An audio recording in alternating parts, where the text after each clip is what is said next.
एक मन में विश्वास रखकर श्रद्धा।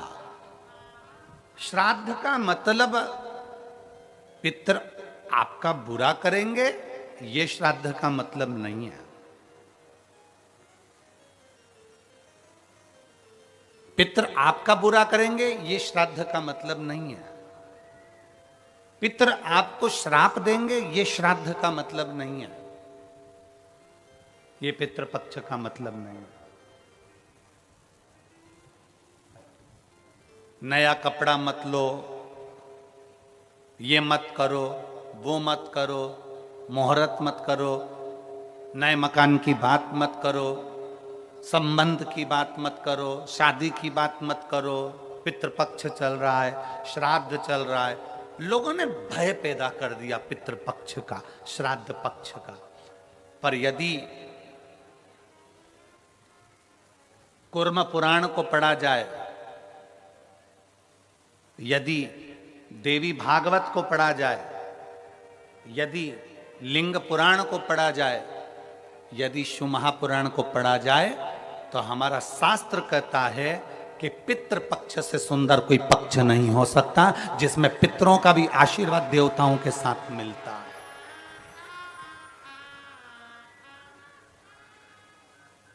जिसमें देवता का तो आशीर्वाद मिलता ही है, पर देवताओं के साथ में पितरों का भी आशीर्वाद हमको प्राप्त होता है। पितरों का भी आशीर्वाद,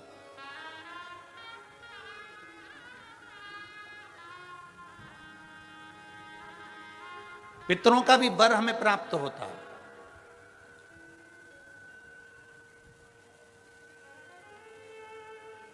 पितरों का भी आशीर्वाद हमें प्राप्त होता है। तो कौन कह दे कि ये पितृपक्ष बेकार होता है, ये श्राद्ध पक्ष बेकार होता है? श्राद्ध पक्ष में ये मत करो, श्राद्ध पक्ष में वो मत करो, पितृपक्ष में ये ना ना ना। शिव महापुराण की कथा कहती है पितृपक्ष वो पक्ष है कि बाकी के समय में, बाकी के पक्षों में तो केवल देवता का आशीर्वाद मिलता है, पर श्राद्ध पक्ष में देवताओं के साथ में पितरों का भी आशीर्वाद प्राप्त होता है, हमारे पूर्वजों का आशीर्वाद प्राप्त होता है।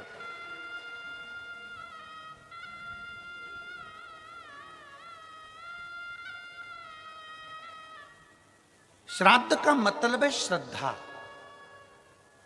आपकी श्रद्धा कितनी है? कितने लोग हैं यहां पर जो बैठे हैं जो शंकर जी के मंदिर में एक लोटा जल चढ़ाते? जरा हाथ उठाओ। सब चढ़ाते हो? रख लो, वापिस रखो, वापिस रखो। और कितने लोग हैं जिन्होंने अपनी अड़ोसन, पड़ोसन और पीछे वाली धड़ोसन, इन सबसे कहा कि एक लोटा जल चढ़ाया करो? वो हाथ उठाओ जरा, उठाओ जरा हाथ। हाँ ठीक है, रखो रखो। आप लोगों ने कभी तो कहा होगा अपनी पड़ोसन को, अपनी अड़ोसन को और पीछे वाली धड़ोसन को कि शिव मंदिर जाया करो, शंकर को एक लोटा जल चढ़ाया करो, शिव स्तुति करा करो, शंकर का स्मरण करा करो, शंकर की भक्ति करा करो, सारी समस्या का हल। जरा जम के बोलो, सारी समस्या का हल बोल बम का नारा है।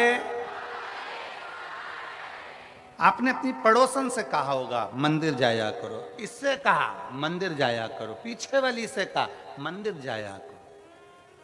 क्यों? किस लिए? तुम्हारी पड़ोसन के मंदिर जाने से सीहोर वाले महाराज का कोई फल है क्या? तुम्हारी पड़ोसन के मंदिर जाने से सीहोर वाले महाराज को कुछ मिलने वाला है क्या? तुम्हारे मंदिर जाने से या तुम्हारी पड़ोसन के मंदिर जाने से या पीछे वाली धड़ोसन के मंदिर जाने से सीहोर वाले महाराज को कुछ मिलेगा क्या? तुम्हारी पड़ोसन के मंदिर जाने से किसी को कुछ नहीं मिलेगा, पर तुम्हारी पड़ोसन के मंदिर जाने से तुम्हें जरूर प्राप्त होगा। क्या? वो मार्ग बताने से परमात्मा का दरवाजा प्राप्त हो जाता है, मंजिल प्राप्त हो जाता है। एक कथा आती है एक बड़ी सुंदर सा कि एक वकील साहब थे।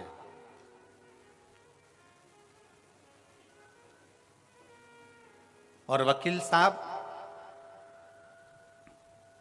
एक कथा आती है, एक वकील साहब थे और वकील साहब अदालत जाते और अपना केस लड़ते हैं।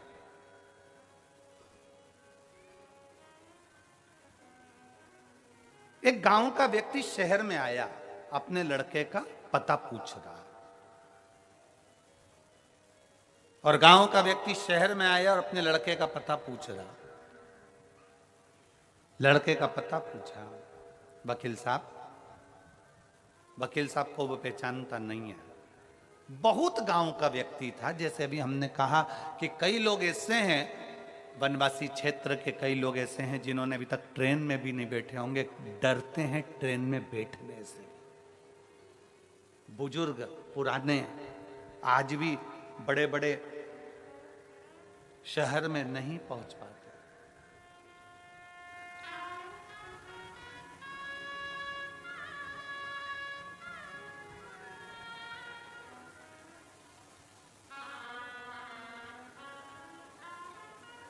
गांव का व्यक्ति था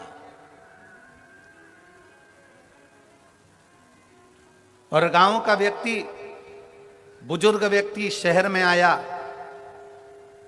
वकील साहब केस लड़ रहे थे और केस हार गए, हार कर बाहर खड़े थे अदालत के।